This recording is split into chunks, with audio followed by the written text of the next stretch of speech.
Olá, estamos começando mais uma Matéria da Hora. Se eu fosse você, não saía daí.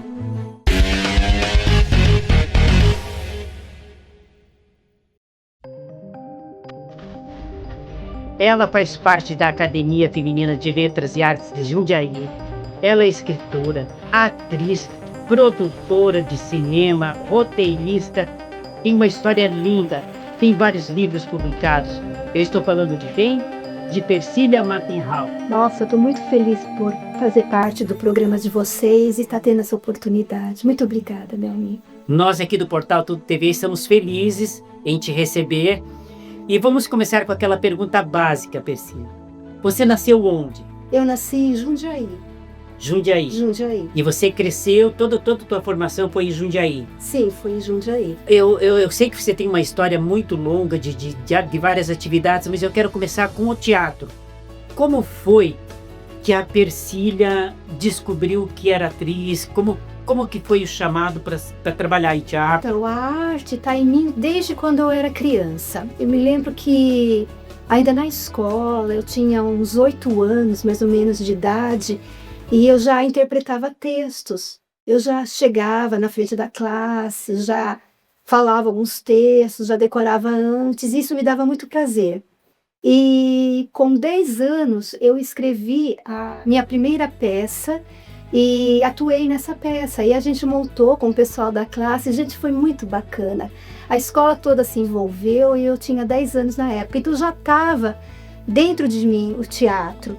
Aí depois, como eu fazia balé também, eu acho que assim, escrevia, então depois de anos, né, às vezes quando a gente é criança, a gente não percebe muito isso, mas depois de um tempo que a gente vai percebendo. Sim.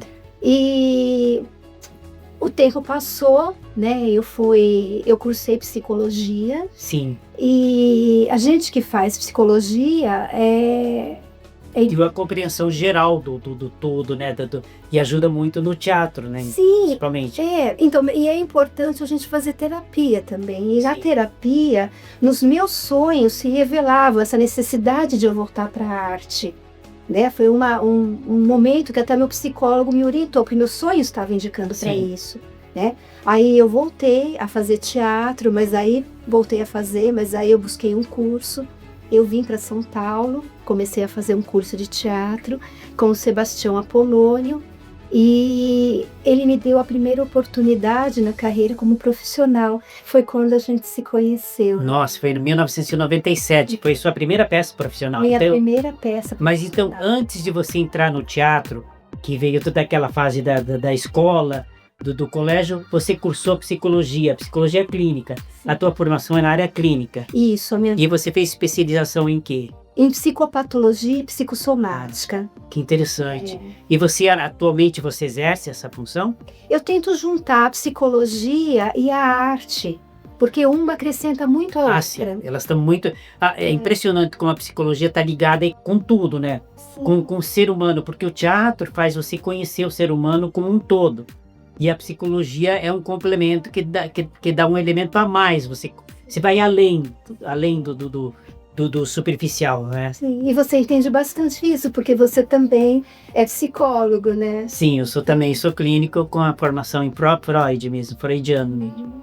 Mas aí, Lia, nesse meio termo você começou a fazer a faculdade de psicologia e você conciliou o teatro junto? Como que foi? Ou você simplesmente deu um tempo no teatro, cursou a psicologia e depois voltou ao teatro?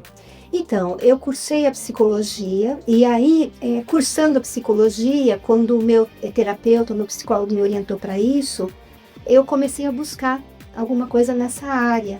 E fiz um trabalho no cinema, né? Eu fiz A Hora Mágica, do Guilherme de Almeida Prado, participei. Como atriz? Não, foi na figuração. E eu fiz a dublagem da Hora Mágica.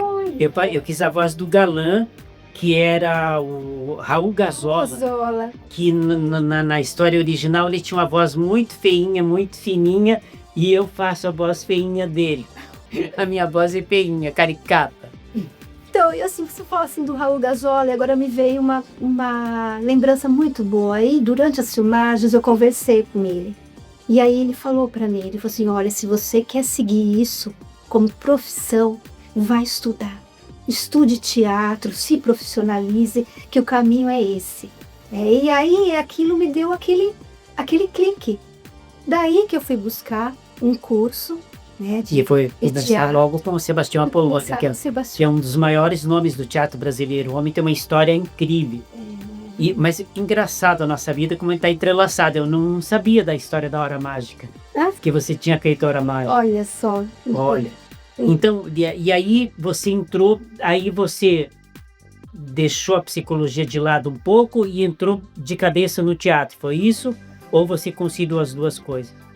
Por um tempo eu tentei conciliar, mas aí ficou difícil, porque era difícil, né, conciliar a parte da psicologia, a parte clínica, com a parte da arte. E foi muito interessante, gente, porque a oportunidade artística foi se abrindo, assim, para mim. Quando eu me formei, faz uns 30 anos já que eu me formei na área, e era mais difícil conseguir o trabalho na psicologia. É difícil. Agora ainda está tendo mais oportunidade. Agora tem mais oportunidade, que tem vários campos de trabalho e várias nuances de como abordar, vários métodos de abordagem, que na nossa época, provavelmente a sua também, a gente tinha Freud, Skinner na parte educacional, Brenner, Skinner na parte educacional, Jung, e ficava nisso. Agora a psicologia tem vários experimentos e vários teóricos, várias pessoas que têm um trabalho diferenciado, que você pode abordar de outras formas, né? Isso, E as oportunidades também, né? Parece que agora está sendo despertado mais a importância da psicologia, né? E aí o que acontece? Quando me formei, então, a arte foi abrindo campo, oportunidades para eu participar muito mais do que a psicologia. E como as duas, tanto a ciência da psicologia como a arte, me fazem felizes, né? Só que como foi aparecendo mais oportunidade, eu fui seguindo. Aí eu voltei, né, na realidade, percebi que esse lado meu eu tinha que desenvolver, né, por meio da terapia, a terapia por meio de um sonho. Olha como são as coisas, gente. Por isso que a gente precisa prestar atenção nos nossos sonhos, porque é uma forma do inconsciente falar com a gente, né? E nada como um bom psicólogo ali para, né, te orientar nesse aspecto. Aí, mostrando que eu tinha que voltar para a arte, eu fui buscar, né? Aí fui. Um bom psicólogo, ele vai descobrindo as verdades que está dentro da gente, que a gente esconde através dos arquétipos, das várias máscaras, das várias personas que você vai começar a vestir no dia a dia. Porque cada momento, cada lugar, você é uma persona diferente, dependendo da situação. E a psicologia, um bom psicólogo vai te mostrando o caminho, né? Vai te dando uma abertura para você se autoconhecer e conhecer o ser humano como um todo, né? Sim. Então, e foi o que aconteceu comigo. E aí eu fiz esse filme, e depois fui fazer o curso do Sebastião Apolônio, né? Quando foi minha primeira oportunidade como profissional na área. E foi a partir do curso do Apolônio que você tirou o DRT, que se profissionalizou? Sim, eu fui buscar, eu prestei banca, trabalhei um tempo aqui em São Paulo, depois eu fui para o Rio também, eu me profissionalizei lá. Aí depois eu voltei para cá, continuei trabalhando na área e tô aqui até hoje, gente. Que maravilha! E ainda, nossa, nós temos muitos trabalhos para mostrar. Vamos mostrar um pouco dos trabalhos da Lia? Eu conheço ela como Lia carinhosamente, mas o nome dela é Persília mesmo. Tem vários trabalhos, tanto de teatro, de televisão, você fez pegadinhas também. Fiz. Trabalhei um tempo com o Sérgio Malandro. Com o Sérgio Malandro. Gazeta. E tem também um programa na TV Clique, que hoje acho que não existe mais, que você fazia o lápis de cor, meu lápis de cor. Isso. Que eu até participei com você. De casa, que bom que vocês estão com a gente no nosso programa Meu Lápis de Cor. Um programa feito com muito carinho e muito amor. É isso mesmo, um programa feito com muito carinho e com muito amor. E olha a coincidência também, nesses trabalhos todos, tem Dom Casmurro, que também a gente se encontrou nos palcos. Além da gente ter trabalhado no teatro, nas radionovelas, que ela escreveu radionovela comigo também, pro Sérgio, pro Produtora Mundial, também teve o teatro que a gente sempre se encontrou em várias peças. Encontrei no Tudo Blue no Mercosul e depois no Dom Casmurro. Para aprender a pegar passo e vai correndo, não. No começo, sim, mas depois fui me adaptando. Está sendo ótimo trabalhar, um elenco maravilhoso. O diretor Sebastião Apolônio, ótimo. Coreografia do Roberto, tá ótimo. Seu nome? Pink Butterfly.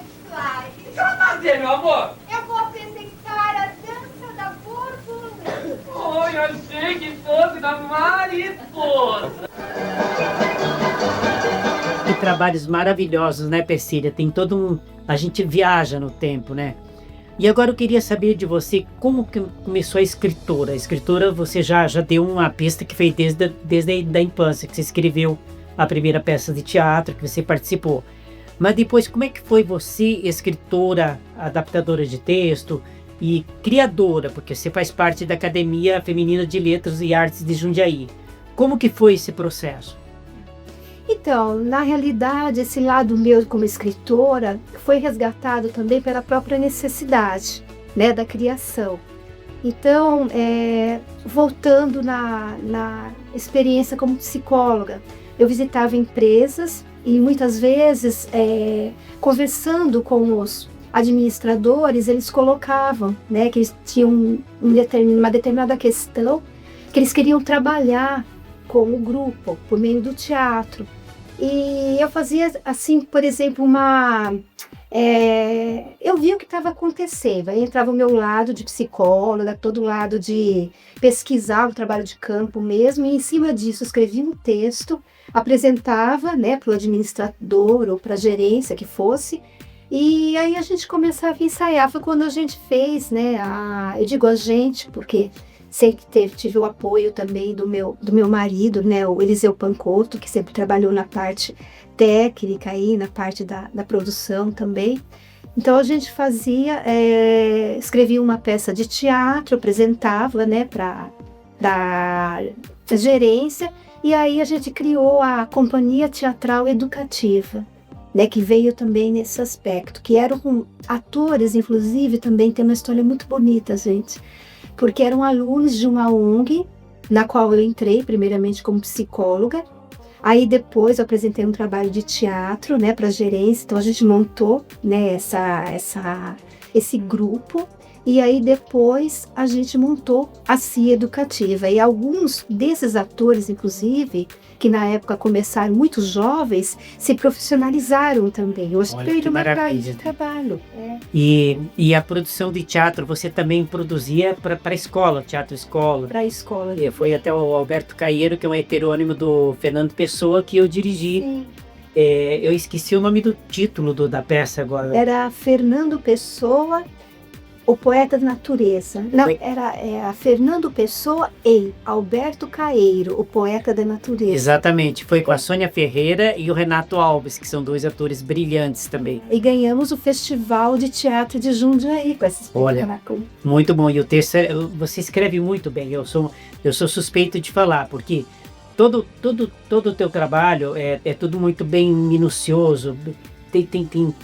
Não tem nem a mais nem a menos, você coloca a palavra certa, a emoção certa, é muito bacana o teu trabalho.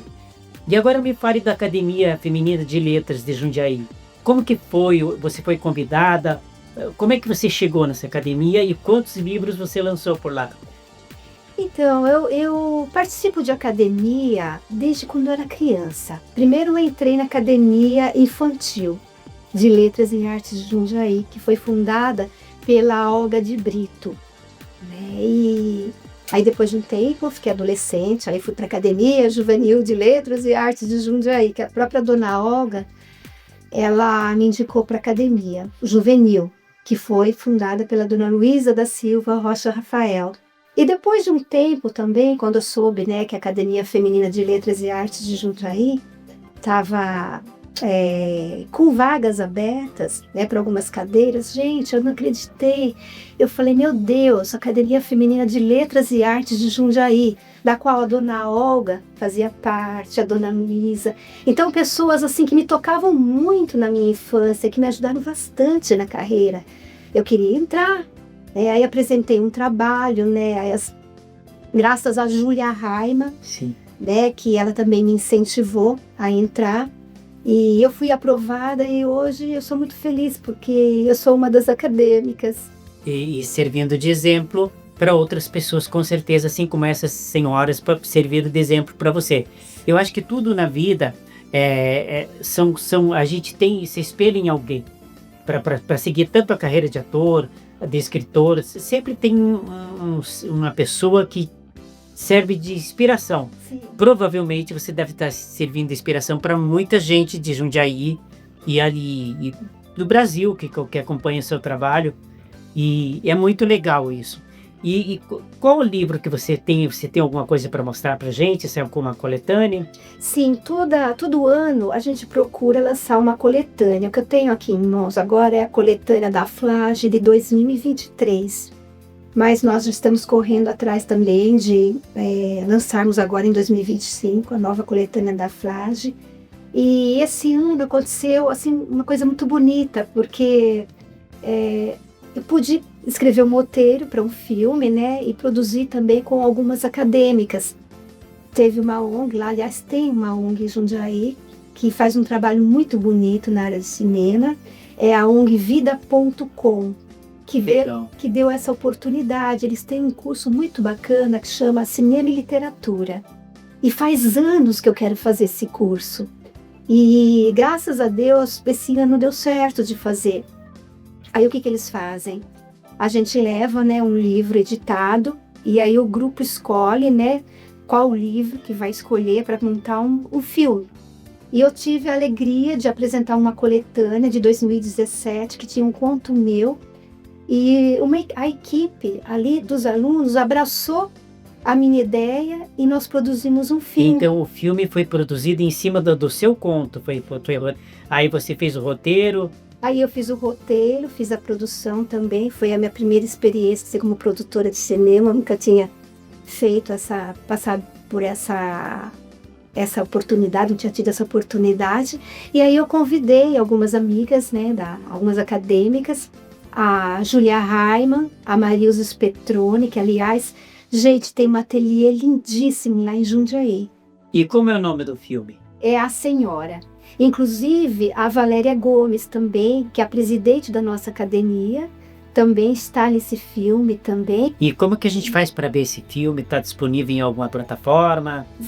Estará, ainda não, porque a gente está participando de festivais. Participando de festivais. E alguns festivais não permitem, mas a gente já participou da Mostra de Curtas de Jundiaí e a gente ficou muito feliz, porque o nosso filme foi selecionado, então a gente já participou e apresentou também. A estreia foi no cinema, lá em Jundiaí mesmo, né, no shopping. E aí depois teve a apresentação numa sala de cinema em Jundiaí, que é muito bacana também, que é lá da própria prefeitura. E é um curta-metragem ou é um médio ou longo? É um curta-metragem que fala a respeito de uma senhora, né, na verdade, a personagem, do tempo que ela passou em um hospital psiquiátrico e depois o tempo que ela está no lar de idosos. Eu achei importante resgatar essa parte da questão tanto da psiquiatria quanto do lar do idosos, porque sim, é uma realidade que a gente convive muito hoje em dia. Aliás, sempre conviveu, mas hoje em dia parece que estão surgindo muitos problemas de psiquiatria, de psicologia, mais do que nos tempos anteriores. As pessoas estão ansiosas, tem muito síndrome de ansiedade. Eu não sei se você é psicólogo, tem mais autoridade para falar sobre isso, mas de um tempo para cá as pessoas estão angustiadas, estressadas, e nada como um cinema aliado com a arte para resgatar essa teoria, não é teoria, essa discussão em cima do tema. Sim, e até a questão do idoso também, né? Eu queria fazer um filme que mostrasse que, apesar das situações que a gente vive, a gente tem que ter esperança, a gente tem que ter a vontade de viver, a gente tem que buscar isso dentro da gente, né? E no filme, eu acho que tem dado certo, porque muita gente, depois que termina o filme, vem conversar e fala: nossa, que bom que você tocou nesse assunto. Porque às vezes, assim, o que me preocupa, sabe, Fá, é que às vezes na sociedade as coisas parecem que caminham para uma cultura da morte. E não é isso. Eu acho que a gente tem que lutar por uma cultura da vida, né? Porque a vida está aí. Vamos viver e vamos olhar para o outro, olhar para o próximo e permitir que ele também viva. Tem mais empatia pelo próximo. Mais empatia. E aí, assim, eu acho que o etarismo é uma coisa muito séria que a gente enfrenta atualmente. Eu não sei se porque tempos atrás a gente era jovem, não tinha essa percepção, mas o etarismo eclodiu de uma forma estranha ultimamente. E você lembrando dessa história do 60 mais, vamos falar assim, 50 mais, ter alegria de viver, ter força, motivação. O Sebastião Apolônio fez até esses dias atrás um espetáculo chamado Nas Ondas do Rádio. Eu fui assistir, foi um trabalho brilhante. Todos os atores eram 60 mais, 80 mais, em cena. E todos com uma vivacidade, com aquela força de vontade, com aquela alegria de viver que você tocou no assunto agora. Que o teu filme relata mais ou menos isso, né? Que apesar das dificuldades, a senhora, né, a Antônia, o nome da protagonista é Antônia, ela consegue superar. E ela tá ali, mesmo no lar idoso, né, quase não recebe visitas, mas apesar de tudo que ela viveu, ela tá ali, ela continua forte, íntegra e não perdeu a alegria de viver. Porque a criança interior não morre nunca dentro da psicologia, a gente sabe disso, a nossa criança interior. Tem que conversar com ela e fazer com que ela sempre aflore de alguma forma. O etarismo é uma coisa muito cruel, que faz com que assim, se bem que ultimamente a ciência está evoluindo tanto, eu estava lendo até algumas matérias, que quem conseguir viver mais 20 anos, com certeza viverá mais 50, porque está tão a medicina com a inteligência artificial. A inteligência artificial tem um lado ruim, porque causa alguns transtornos em algumas profissões, mas por outro lado, ela está avançando na descoberta de outros mecanismos de cura de doenças, de resolução de problemas que pode permitir. Então, não existe o lado, cheguei na terceira idade, na melhor idade, acabou o sonho. Não, enquanto houver vida, tem sempre alguma coisa, a ciência está sempre evoluindo, o ser humano está evoluindo. E é importante essa abordagem que você fez no seu filme, dessa questão dessa senhora ter essa força de vontade, de prosseguir, você pode até falar mais sobre isso. Você produziu o filme todo, você fez a seleção de elenco, como foi?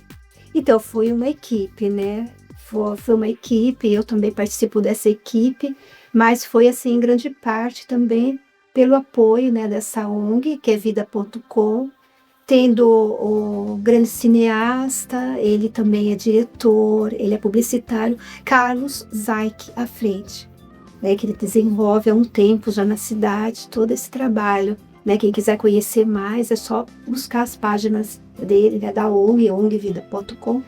E foi todo com ajuda mesmo, assim, a maior parte teve essa ajuda. Mas a seleção do elenco foi a equipe, então a gente fez. E aí a gente convidou, sabe, a gente foi muito bacana também as acadêmicas, né, da Aflage para participarem. Né, acho que eu até já falei, a Marisa Petroni foi uma que cedeu o ateliê dela para a gente gravar uma parte do filme, que é um lugar lindíssimo. Quem for para Jundiaí, vá visitar o ateliê da Marisa Petroni. Se você procurar na internet, possivelmente vai encontrar.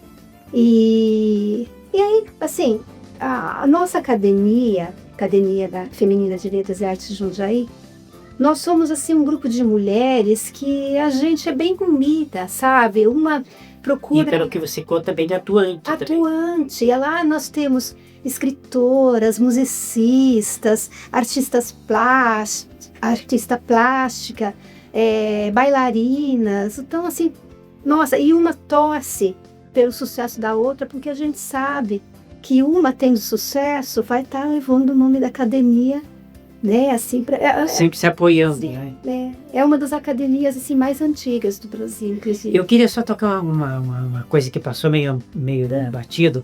Você fez balé clássico? Fiz balé clássico, jazz. Com 16 anos, eu era professora de balé clássico, jazz. Inclusive, o que me possibilitou entrar no Tudo Bruno Mercosul, quando o Apolônio me convidou foi, ele perguntou, olha assim, você sabe dançar? Eu falei, Porque era teatro de revista. Teatro de revista. Baseado no teatro Então, de revista. então foi o que me deu. A dança também me levou pro teatro. Eu sempre fui muito envolvida, né? Com dança, com música também. Mas eu quero voltar mais um pouquinho no cinema. Quer dizer, então, que agora o bichinho do cinema também te atacou. Então, você vê como são as coisas, né? Eu tava pensando outro dia, eu falei, gente, eu comecei lá naquele sonho, que o meu terapeuta me alertou. Aí eu voltei para a parte artística, onde eu fui fazer o cinema, o Guilherme, a hora mágica. E agora parece que tá voltando tudo para novamente na parte do cinema. Olha que coisa interessante, né, Fá? E a gente lembra do Jung, né? Pois totalmente. Dos arquétipos, da sincronicidade. A gente começa a imaginar, pensar, puxa, como nada na vida é por acaso. É tudo ligado, né? Se você prestar atenção, nada é solto. Tem um porquê, um por causa de quê, um como, onde, tudo liga a um determinado processo que você tem que passar e desenvolver. E o cinema é uma coisa bacana. Eu fiz algumas experiências de cinema. Não fiz muitos filmes, mas é uma coisa muito bacana também. E a gente fez junto um espetáculo chamado A Última Vez, que foi roteiro seu, que a gente fez na DAI, que é um teatro empresarial, né, sobre a prevenção de acidentes. Era roteiro seu, né? E a direção era sua. A direção minha com a Lisa Vieira, com a Cristina Mello, você participando. E o Eliseu Pancotto é seu esposo, né, que trabalhava na DAI. Departamento de Água e Esgoto. Departamento de Água e Esgoto. E ele sempre levava a gente para lá com o teatro empresarial. Era muito gostoso, um tempo muito bacana.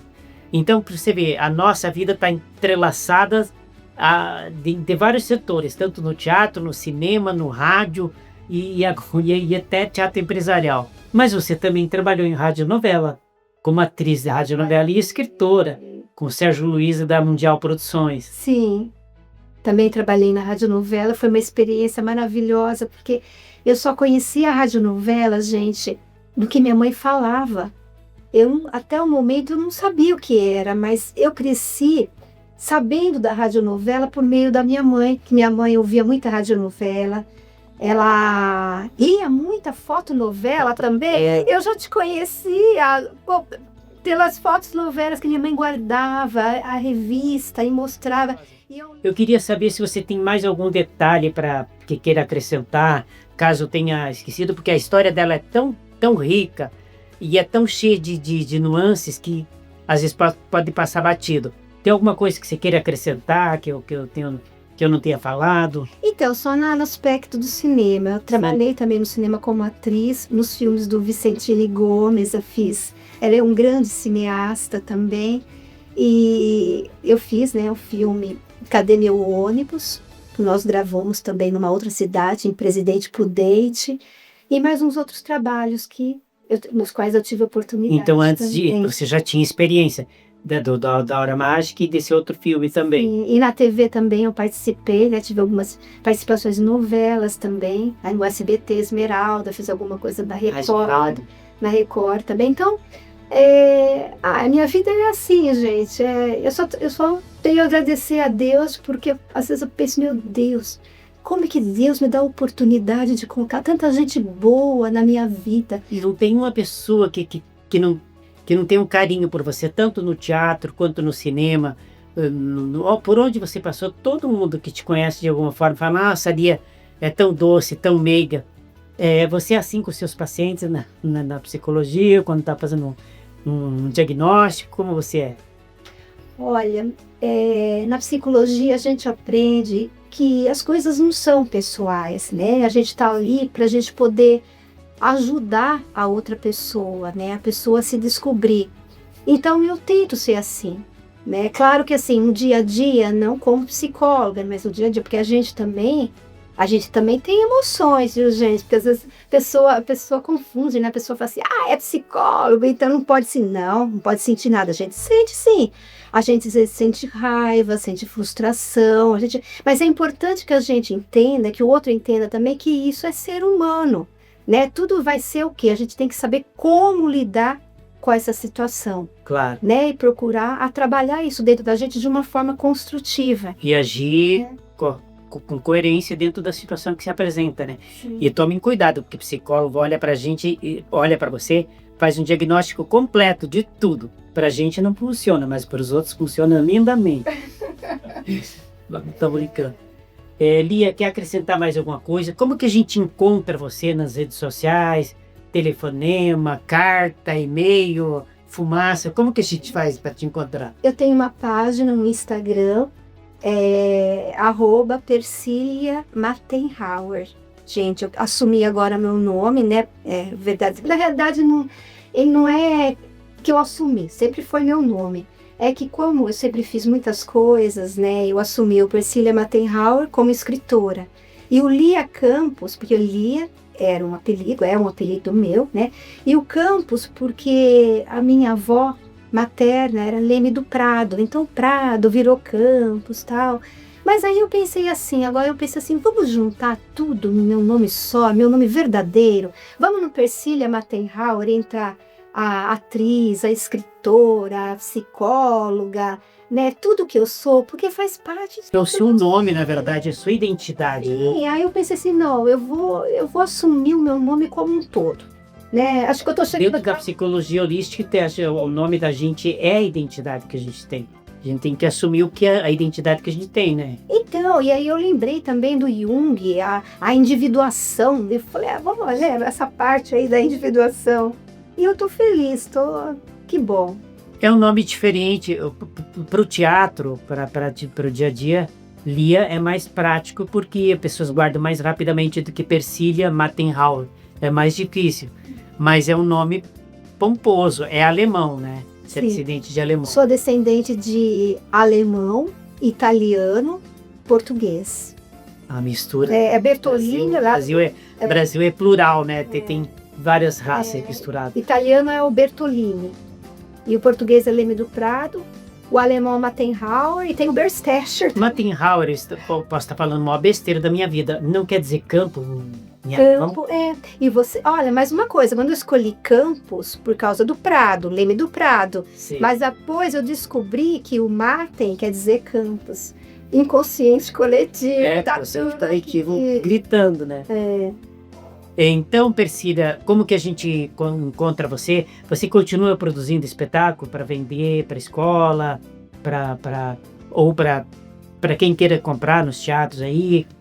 Sim, nós produzimos, né, espetáculos, então é fácil de encontrar, né, no @Persília Mattenhauer. A gente produz espetáculo para as escolas, para as empresas. E a gente vai, né, até você, a gente conversa, vê exatamente, né, o que a pessoa quer, e aí a gente procura, ali dentro das expectativas da pessoa, procurar fazer um bom trabalho. Eu não posso deixar de esquecer, que tem de lembrar, de esquecer é ótimo, que tem um ator chamado, não é ator, ele é um historiador, Carlos Weihert, de Santo André, que é seu fã fervoroso. Ele viu você como fazendo a Dona Glória no Dom Casmurro comigo em cena, nós dois contracenando. E volta e meia ele pergunta de você e... Carlos, olha a sua ídola, sua amiga aqui, olha, ela tá aqui conversando comigo, dando essa entrevista, eu tendo a honra de entrevistá-la nesse bate-papo pro Matéria da Hora. Carlos, um beijão para você. Então, gente, ficamos por aí. Espero que vocês tenham gostado, porque eu adorei. Muito obrigado, Lia. Agradeço. E espero que a gente se encontre em breve em algum outro trabalho. Até a próxima.